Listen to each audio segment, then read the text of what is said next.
Coconut oil is a so-called superfood. Its enthusiasts claim it will cure everything from bad breath to digestive disorders. You can even use it as a moisturizer. But perhaps the most surprising claim is that eating this stuff can cut your risk of heart disease by reducing your cholesterol levels. If true, could coconut oil be a healthier yet equally tasty substitute for butter? Some people claim the reason coconut oil is good for your heart is because it reduces levels of harmful cholesterol. Others say that's nonsense. It raises cholesterol. Claims based on the fact it's more than 80% saturated fat, more even than butter. So is coconut oil a cholesterol-busting wonder food, or is this all simply dangerous hype? To find out, we've teamed up with the University of Cambridge to run a groundbreaking experiment. We've recruited nearly 100 volunteers who are all over 50 to test what effect eating coconut oil compared to other fats will have on their cholesterol. We're splitting our volunteers into 3 groups. Every day for 4 weeks, Group 1 will eat 50 grams of coconut oil. That's about 2 tablespoons. Group 2 will have 50 grams of olive oil, a fat that is known to lower harmful cholesterol. Group 3 will eat 50 grams of butter a day, which, like coconut oil, is high in saturated fat. Helping us run the study are Professor Katie Kaur and Professor Nita Faruhi. They're going to be looking closely at 2 different types of cholesterol. LDL cholesterol is the bad cholesterol, and it's linked with increased risk of heart disease and stroke. So hold on to that, LDL is bad. There's also another type of cholesterol, HDL cholesterol, and that is supposed to be good because it takes away the bad LDL cholesterol. Okay, so I was always taught saturated fat raises LDL levels. We know that coconut oil is rich in saturated fat, so presumably it's bad for your heart. Yes. That's what's so surprising, that there are so many health claims that coconut oil is good for your heart. Also, it's now marketed on a large scale, and so we really need to know what the health effects are in a British population. Before our volunteers start their oily regime, we're taking baseline levels of both types of cholesterol, the bad LDL and the good HDL. We'll repeat these measurements at the end of our trial. Every day for 4 weeks, our volunteers have to incorporate their 50 grams of oil or butter into their diet in whatever way they choose. Shot.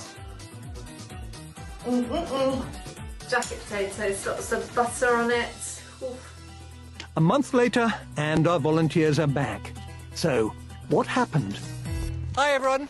Hello. Hello, thank you very much for coming along. Want to knock back a pint of fat before we get going? Okay, results time.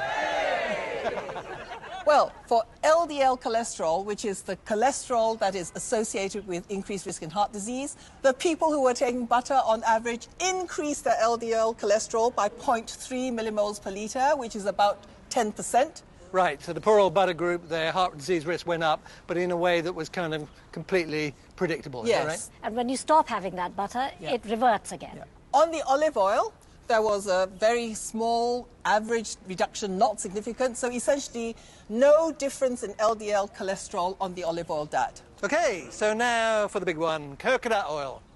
Well, LDL cholesterol for coconut oil went down by 0.09 millimoles per litre, so no overall increase in LDL cholesterol, which was really a big surprise for us and not in line with what we'd come to believe from previous studies. So, butter raised LDL and olive oil did not, both as expected. But surprisingly, neither did coconut oil, which is high in saturated fat. The fact that it didn't is really, really surprising. We also measured HDL cholesterol, which is the good cholesterol, and we found that coconut oil increased your good cholesterol, HDL cholesterol, more than olive oil and butter.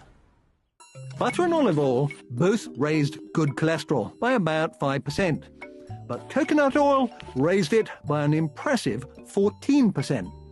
And because it helps remove the bad stuff, the more good cholesterol you have compared to bad broadly, the better. So, in our study, coconut oil did not raise bad cholesterol despite being high in saturated fat. And it also seemed to increase good cholesterol. So I must admit, I found that surprising, the idea that you can eat something which is rich in saturated fat and your LDL levels don't go up. Why?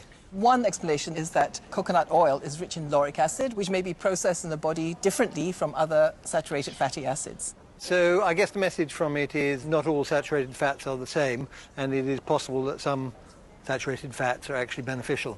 Within saturated fats, there are actually probably good and bad saturated fats. And the art is identifying the good ones. That's the challenge. So watch this space. Yes. Yes.